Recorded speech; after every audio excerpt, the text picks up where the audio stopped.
Hello friends, welcome in my YouTube channel Easy Physics. In this video series, I am going to cover plus 2 class physics. So friends, if you are searching for this, you can see these videos and can learn and understand concept of physics with me. So let us start. Friends, we are starting from first chapter, which is electrostatic, and in this video I will cover following topics which you can see in your screen.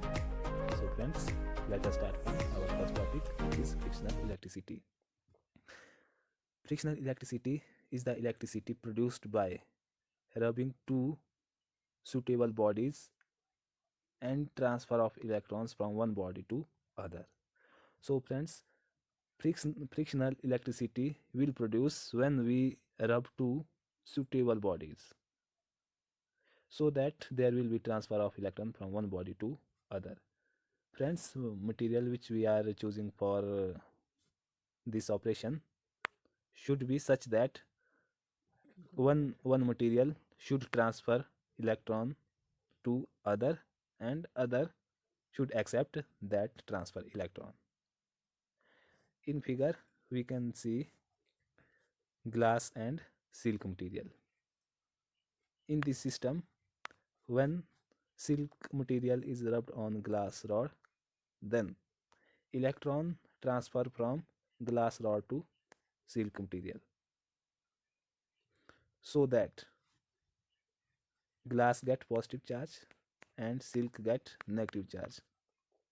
Friends, this thing you must remember, that whenever electron transfer to other, then given system get positive charge, or system or material which accept that transferred electron will get negative charge.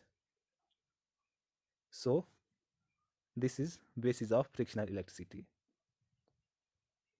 Friends, in this way we can explain numbers of system which can produce frictional electricity.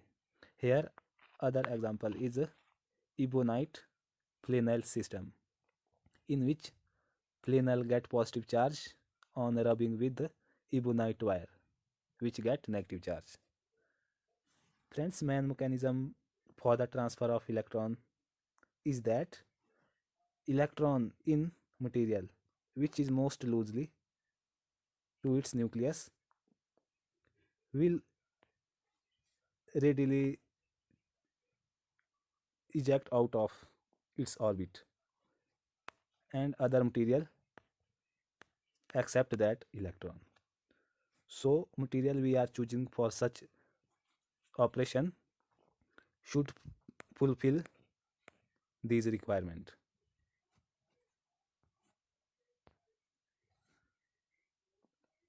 Now friends, it is important to note that the electrification of body is due to transfer of electrons from one body to another. So this fact should be remembered, that there will be electrification only when electron transfer from one body to another. So friends, here shown in table 2 column 1 and column 2, in which we have shown various system for electrification. First one is glass silk system, which we have seen in previously, and secondly wool flannel, and amber, ebonite, rubber and plastic. These systems are such that when we choose one of material from column 1 and column 2, and on rubbing flannel on amber rod, then flannel get positive charge and amber get negative charge, and this is respectively for all material. Friends, here is the simplest example which you can confirm by your experiment which you do in daily life. Friends, you have seen that whenever you are combing your hair, they are attracting toward the comb, and there is sound, some sort of sound which you can hear. That is the simplest example of electrification.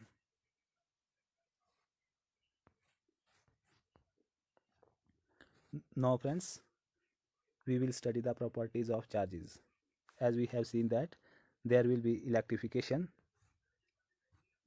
if we have two material, one transfer electron and other accept it. So this mediating particle which transfer from one body to another body is called charge. Now it has some specific properties which we have seen, which we will seen. First one is there exist only two types of charges, namely positive and negative charges. There will be only two types of charges, positive one and negative one. Like charges repel and unlike charges attract each other. Like and unlike charges meaning is that uh, whenever we have two charges of same kind, that is positive and positive, these two charges are like. Similarly, negative negative, these are like charges. And unlike charges are one is positive and other negative, or one negative or other positive, these are unlike charges. Friends, this property says that if we have two like charges, then they always repel, and if we have unlike, they will repel, they will attract each other. Charge is a scalar quantity. Friends, meaning of this is that charge remains same in all direction. For example, if this point, it has magnitude 5 coulomb here to here, and moving from here to here, it will have same charge, magnitude of charge. Meaning of this is that magnitude of charge remains same in all direction, and so it is scalar quantity. Charge is additive in nature. Friends, if we have a system in which we have a number of charges of each kind, say we have 2 coulomb, 5 coulomb, minus 3 coulomb, and etc. 1 coulomb, 2 coulomb, minus 4 coulomb. These are individual charges of each charge particle. Then the whole charges of the system will be sum of these charges. Means 2 plus 5 minus 3 plus 1 plus 2 minus 4. This will be equal to 3 coulomb. Meaning of this is that total charge of system is algebraic sum of individual charges of the system. So charge is additive in nature. Next one is charge is quantized. Friends, meaning of this is that uh, charge of a system have integral multiple value of charge of electron. That is, charge of system is n times of charge of electron, where n will be integer.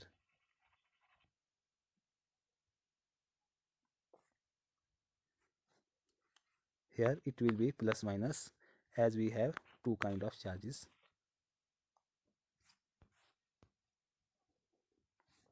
Friends, next one is charge is conserved. Meaning of this is that algebraic sum of positive and negative charge in isolate system remain constant. Friends, as we have seen in previous figure of glass and silk system, in which glass get positive charge and silk get negative charge. In this system, as we have studied, electron were transferred from glass to silk. Friends, we have to remember that number of electron that transfer from glass was added to the silk.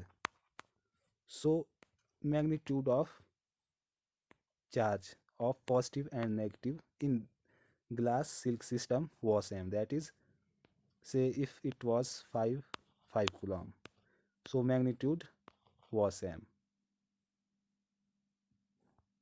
So if we add total charge of this initial and final stage, then this will be sum to 0. So this implies that charge does not change as before rubbing glass and silk system, or when there is no transfer of electron, then total charge of the system was 0, and after rubbing, glass get positive charge and silk get negative charge. Charges of the system was such that magnitude is same, so their sum comes out to be 0, and this implies that charge is conserved. Now friends, it is to be noted that charge does not change with velocity. Say if charge is moving with very high speed which approaches to the velocity of light, which is very high, then charge will be same. Okay friends, now previously we have studied that charge was quantized.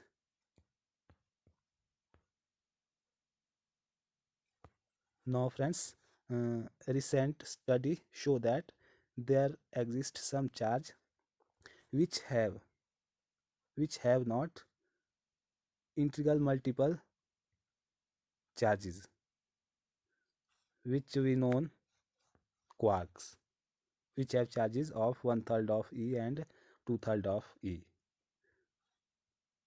So if quark are detected in any experiment with concrete practical evidences, then the minimum value of quantum of charge will be either 1/3 or 2/3 E. However, the law of quantization will hold good. This point we have to be noted. Friends, quantization of charges is same as it was in photon, as we have seen in Planck's law, which he say that light is quantized, means light travel in the form of quanta, and each quanta of light is called photon.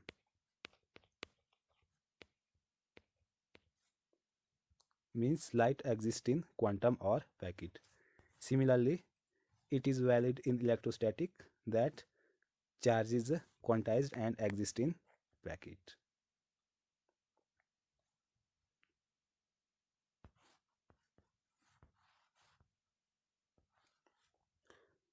Now we will explain Coulomb's law, which applies to stationary point charging.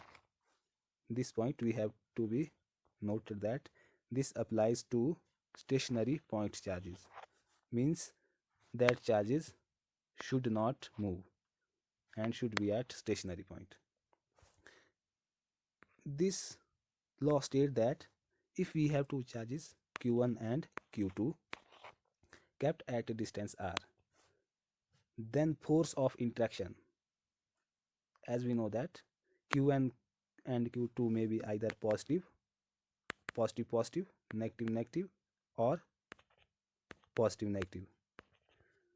So we have learnt in some time ago.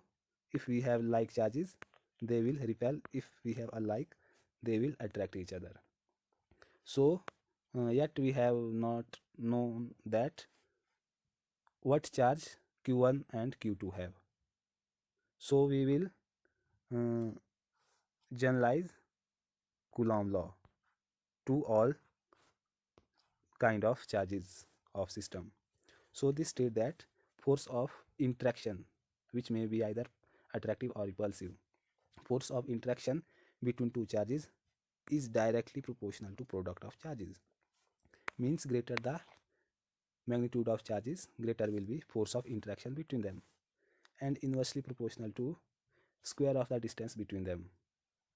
Meaning of this is that if charges comes closer and closer, force of interaction will increase, and if they move apart from one another, then force will decrease. So combining these two laws, this will give this one, and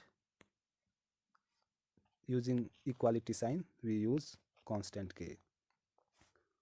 This constant is called electrostatic force constant or simply Coulomb constant. In vacuum, K have value this, which is equal to 1 over 4 by epsilon naught, where epsilon naught is permittivity of free space.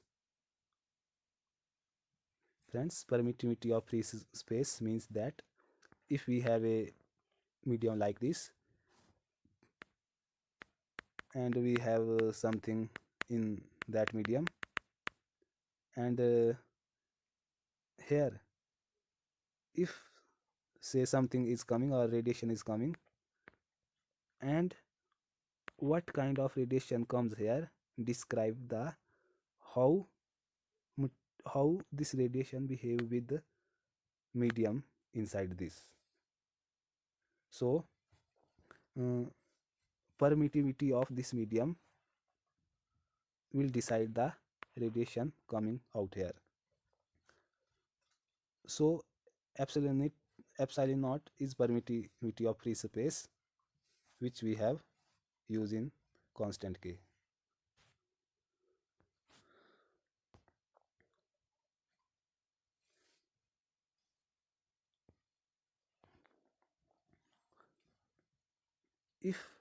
If we have not any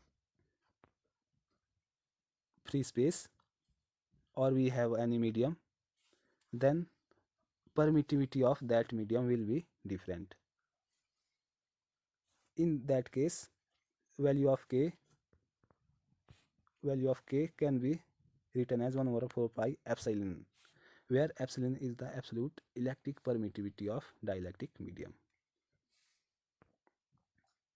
So here we have to understand that we can have two type of medium, in which one is free space or vacuum, in which there is no medium, and other is medium,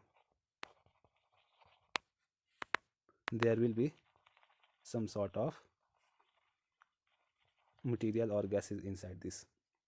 So this has got permittivity epsilon naught and this has got epsilon. Now dielectric constant or relative permittivity of specific inductive capacity or dielectric coefficient is given by this. Relative permittivity can be written as a ratio of permittivity of medium to the permittivity of free space.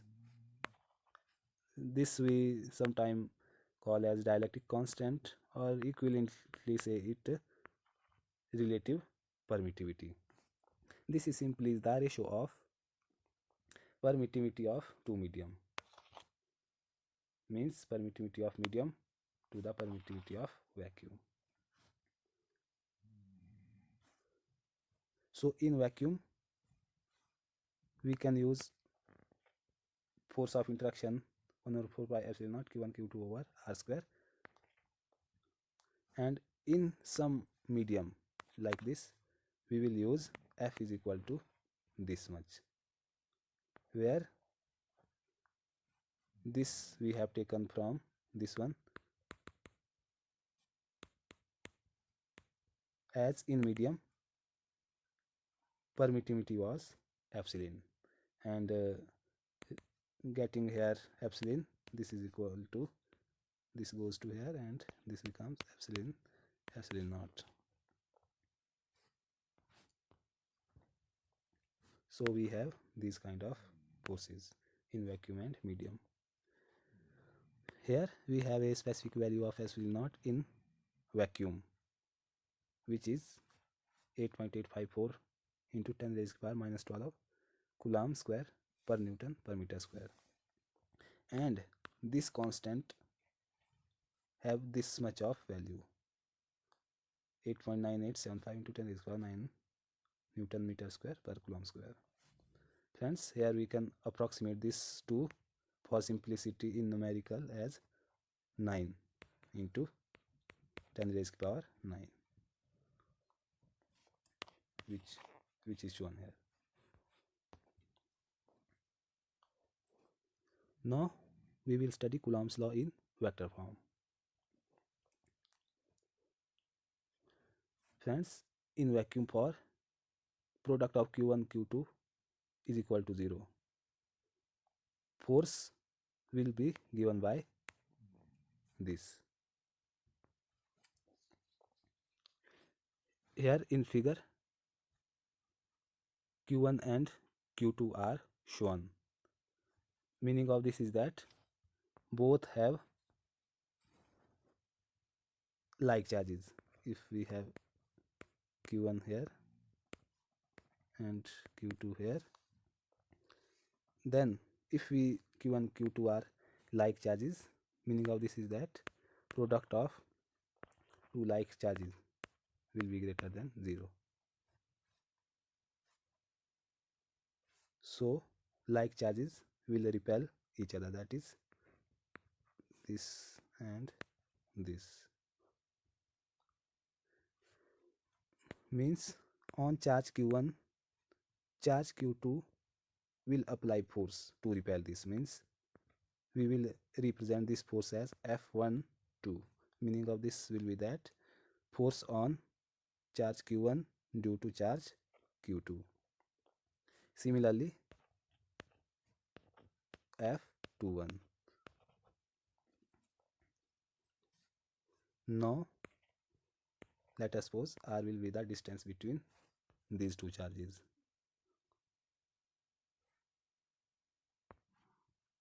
And R12 is unit vector which is pointing from charge 1 to charge 2.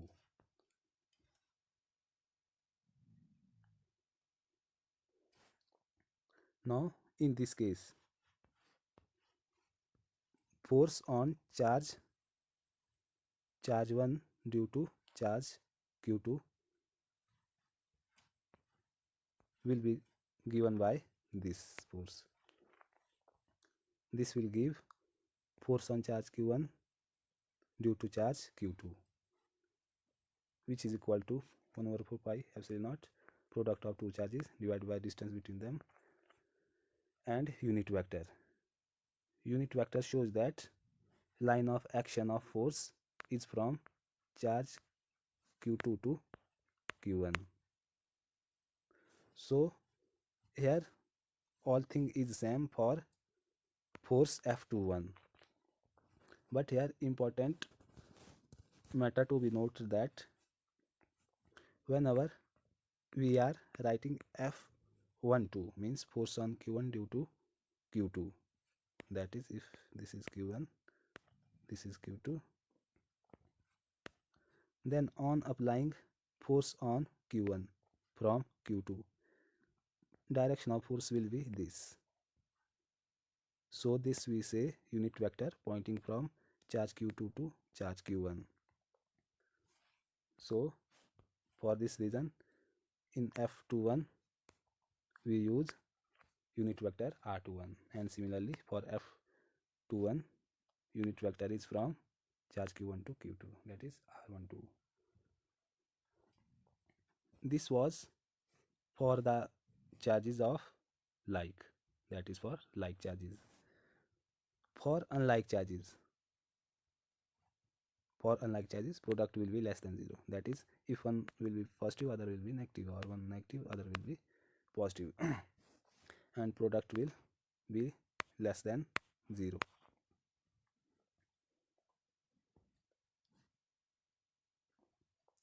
Now in this case, what is happening? If we have two charges, now these two charges are like charges, no, unlike charges. Then what will be happen? When q2 apply force on q1, that will be f12, force on 1 due to q2. In this case, unit vector will be from q1 to q2. And in other case, in which force on q2 q1, force on q2 due to q1 is given by this, and unit vector will be from q2 to q1, as they are like charge, unlike charges.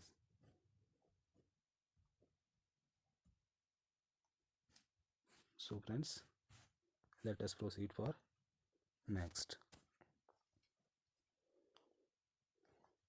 So this is force, F12 is force between two charges when two charges are unlike charges.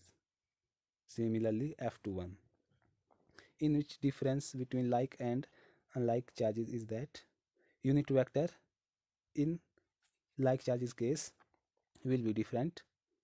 That is, if we are counting force F12, then the unit vector will be R21. But in unlike charges case, if we are counting force F12, then the unit vector appear in expression will be same, as they are attracting to each other. Friends, let us explain this cube term in denominator. As we have F12 is equal to 1 over 4 pi epsilon naught q1 q2 over r square and r12 unit vector. This is the case of unlike charges.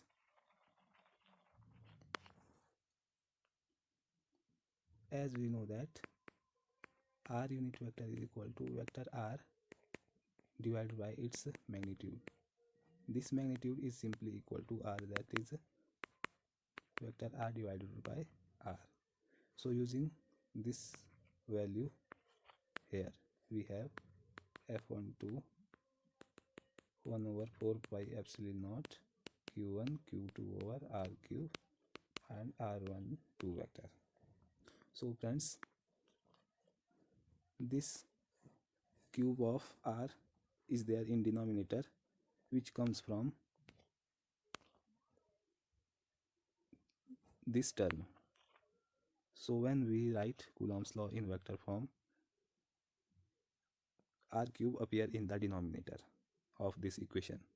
So this does not change the initial meaning that force is inversely proportional to square of distance between two charged particles. So this will remain inverse square law.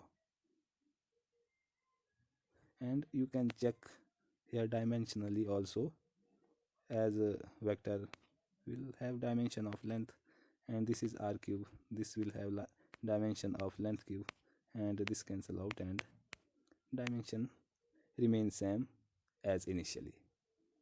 So friends, Let us proceed to understand units of charges. Friends, to understand unit of charge, we will explain this as follow. As we know that F is equal to 1 over 4 pi epsilon naught q1 q2 over r square. Friends, if we take system of two charges such that they are like charges, so what they will do? Yes, they will repel each other. And for convenience, let us suppose they are 1 meter apart.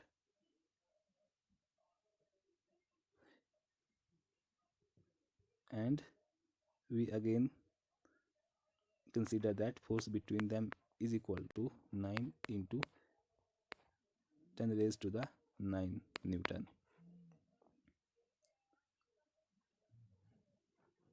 In this way, putting all these values in this equation, we have, as we know that this is constant and have value 9 into 10 raised to the power 9. And here q1 q2 we consider like charges which have same magnitude, that is q dot q, and r we consider 1. So this will cancel out. And friends, we can mention here its unit for understanding more, as force have unit Newton. This r have unit of meter, that is meter square, and charge have unit coulomb. We are explaining SI unit, that is coulomb square. And this factor 1 over 4 pi epsilon naught have unit of Newton, meter square, coulomb minus 2. So friends, here on cutting this to the this and this to the this, we are left with 1 is equal to q square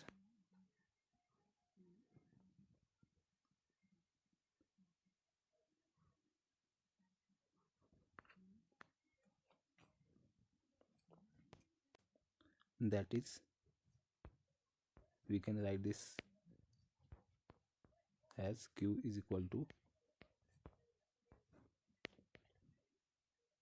plus minus 1, and q charge have SI unit coulomb. So we can explain this as follow, that is 1 coulomb of charge is that much of charge when we kept two like charges at 1 meter apart, so that they exert force of 9 into 10 raised to the power 9 Newton to each other. This will give rise charge of 1 coulomb. So friends, let us explain its CGS unit. It's in CGS electrostatic system, the unit of charge is stat coulomb, or sometimes it is expressed in ESU, that is electrostatic unit, or stat coulomb. In CGS electrostatic system, K is equal to 1 over K, where K is dielectric constant, and this small k is a constant which we used in initially when we derived this Coulomb law of force, that is K q1 q2 over r square.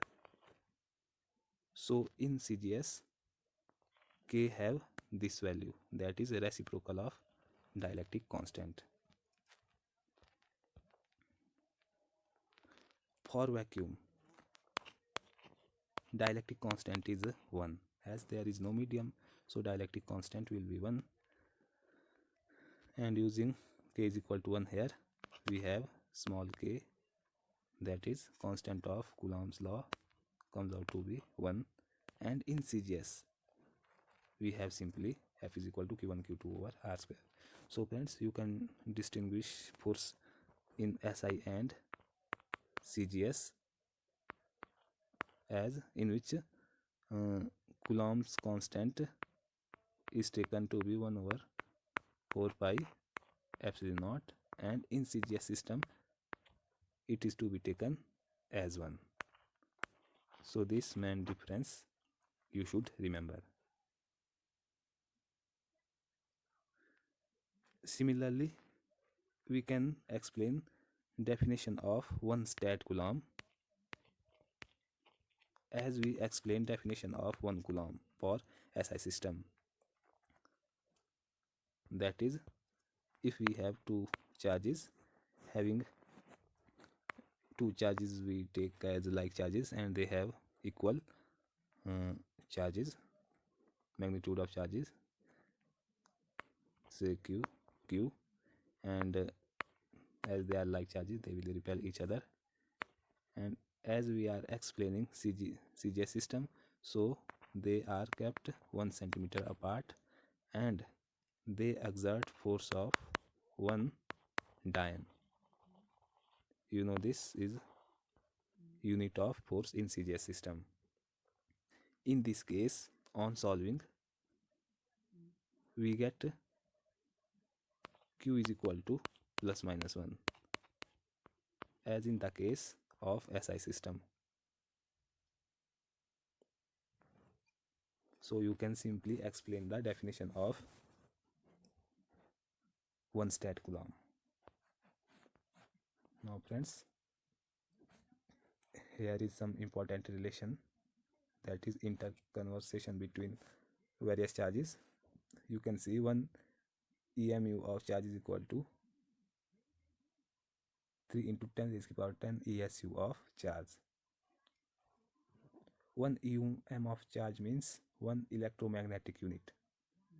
Means electromagnetic unit charge, 1 EMU of charge will be equal to 3 into 10 raised to the 10 electrostatic unit of charge. And if you are converting SI to CGS, then 1 coulomb will be equal to 3 into 10 raised to the power 9 stat coulomb, which we use in numerical. And 1 Abs coulomb is equal to 10 coulomb. This conversion is also important. Now let us proceed to next topic, which is relative permittivity or dielectric constant, or sometimes this is also called specific inductive capacity or dielectric coefficient simply. Friends, relative permittivity and dielectric constant are its name which we generally use. Now let us explain this dielectric constant. Dielectric constant is given by ratio of absolute permittivity of the medium to the permittivity of free space. Friends, if we have two medium, two system, that is, one is vacuum in which there is no medium and other is any other medium which have permittivity of epsilon, as we know that vacuum have permittivity epsilon naught. So this dielectric constant is simply the ratio of permittivity of medium to the permittivity of free space. That will give the dielectric constant of particular medium. As we are taking ratio of permittivity of medium with respect to vacuum, so for this reason this is also called as relative permittivity. Relative permittivity. Now friends, this dielectric constant or relative permittivity can also be written in term of force. In term of force, this dielectric constant or relative permittivity, they are same thing. can be expressed in terms of force, that is ratio of force between charges in vacuum to the force between two charges in medium. This is same thing to this one, they are equivalent. This can be understood as follow. Because Fv, force in vacuum, is equal to 1 over 4 pi epsilon naught q1 q2 over r square, and we divide this by Fm, force in medium, that is force in medium 1 over 4 pi. Here permittivity of that medium will be epsilon. Friends, different material have this different permittivity, and remaining thing are same, q1 q2 over r square, and this cancel out, this also cancel, and we are remaining with this 1 over epsilon naught divided by 1 over epsilon. So on simplifying, we get epsilon over epsilon naught. So friends, these are equivalent things, that this dielectric constant is equal to this ratio of force vacuum to the medium, and which is equal to permittivity of medium to the free space. This value should be remembered that several times in examination. Such type of expression will be important, as this give directly determination of dielectric constant from two-way. Now friends, let us understand continuous charge distribution. Friends, as we have simple charge, that is point charge, with respect to some origin, this is called point charge, and it is large distance from the origin.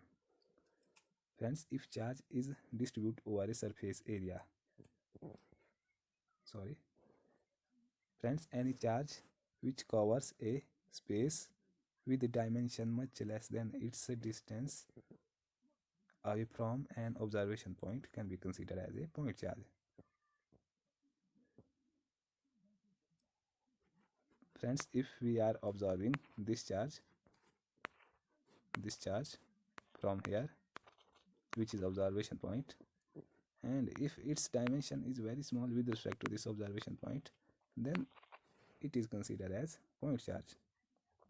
A system of closely spaced charges is said to form a continuous charge distribution. So friends, if we have such system of charges here, also here, this will be termed as distribution of charge, that is charge distribution. It is useful to consider the density of charge distribution as we do for density of solid, liquid and gases. So as we study this density in liquid, solid and gases, this is also useful in charge distribution. So this charge distribution may be three types. First of them is line charge density. Friends, line charge density is defined as when charge is distributed over a some line or over the circumference of a circle or edge of the cuboid. Meaning of this is that if we have cube, these are its edges, and if charge is simply distributed over its edges, not into any other region, only over the only over the edges, as you can see various edges. So this will be line linear charge density or line charge density. Friends, you can easily understand from this figure. Friends, linear charge density is defined as charge per unit length. Means if we are taken unit length and calculating here what is amount of charge in this unit length, then that will be unit charge density. So this is denoted by lambda and its unit is coulomb per minute, as we are using this lambda is equal to charge per unit length. So this is linear charge density. So this we use in case we are seeing in small region of a wire that is having charge dq and having small length dl. Friends, in this case, if I can able to get this lambda, that is dq over dl at this point having length dl, then we will be able to get total charge over the wire. Yes, we can get total charge over the wire, that is q is equal to integral of dq over the length of the wire, which will be further is equal to integral of lambda dl.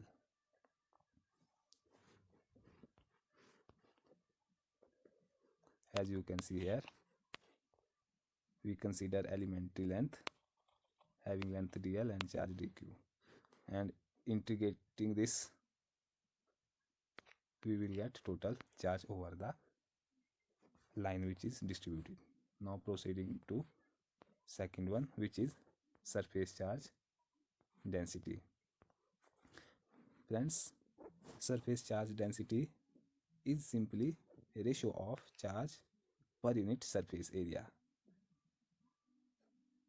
That is when charge is distributed over a surface, then that type of distribution is called surface charge density, and that will be equal to ratio of charge to the surface area and is denoted by sigma. If we consider small elementary area ds, then its surface charge density will be like this, and total charge over the surface can be calculated by integrating small charge dq, that is getting dq from here, which is equal to sigma ds, and total charge q will be integral of this.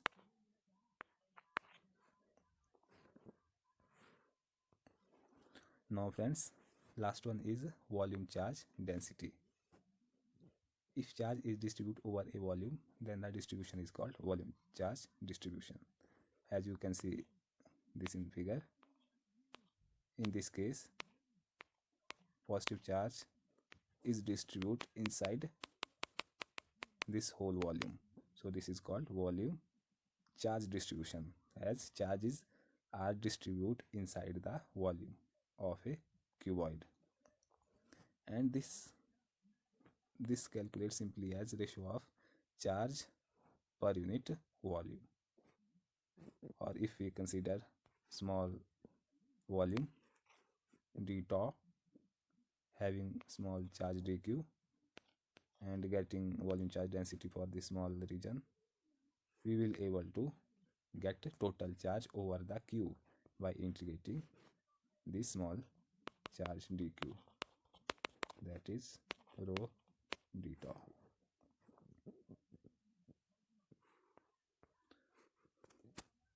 So friends, this was the first topic which we explain under electrostatic 1. In next video I will explain its remaining parts and important concept. So if you like this video, you can like and share, and you can also subscribe this channel. So friends, thank you for seeing this video.